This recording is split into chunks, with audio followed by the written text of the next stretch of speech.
On the crisis facing these migrants, I'm joined by Kathleen Newland. She's the co-founder of a nonprofit think tank which deals with refugee policies and analysis. Thank you so much for being here. You know, a short time ago, we had another emergency meeting. The EU agreed to triple funding for rescue missions, adding more ships. Is that the answer? Well, what the EU has agreed to do is put more money into their border patrol operation, which is not really a search and rescue mission. It only operates 30 miles off the Italian coast. It doesn't cover the whole Mediterranean.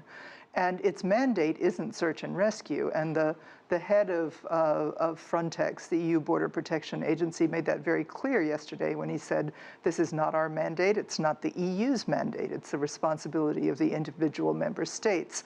So it's not really clear. I'm sure that that addition of resources is going to help, and I hope it will help a lot.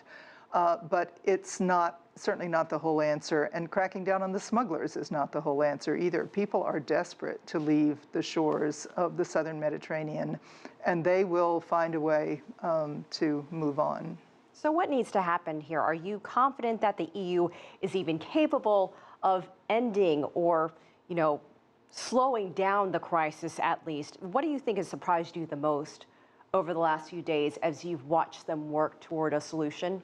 I think what surprised me most is that they are repeating some of the same kind of measures that they have been tried and failed in the past. And that is to sort of try to bottle people up in the transit countries on the other side of the Mediterranean, in Libya, in Tunisia, in Algeria, in Niger, and so on.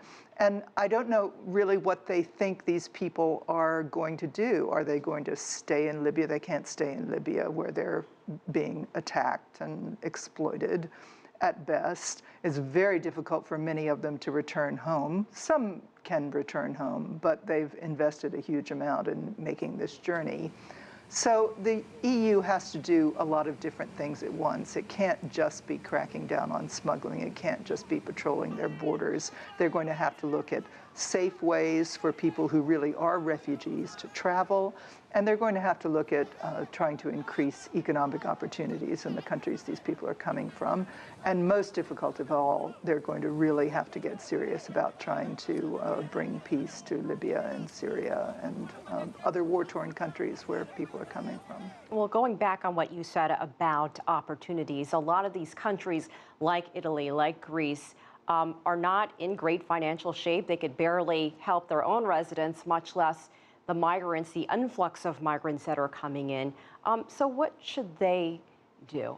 Well, one of the things that the Council of Ministers, the European heads of government who met just this afternoon and have released their statement in the last hours, have said they will try to do is make things more equal in terms of sharing the burdens of this population within Europe so that it doesn't all fall on Greece and Italy and the frontline states, or indeed the northern states that are the most popular destinations when people move on, which is to say Germany, Sweden, and some of the other northern European states.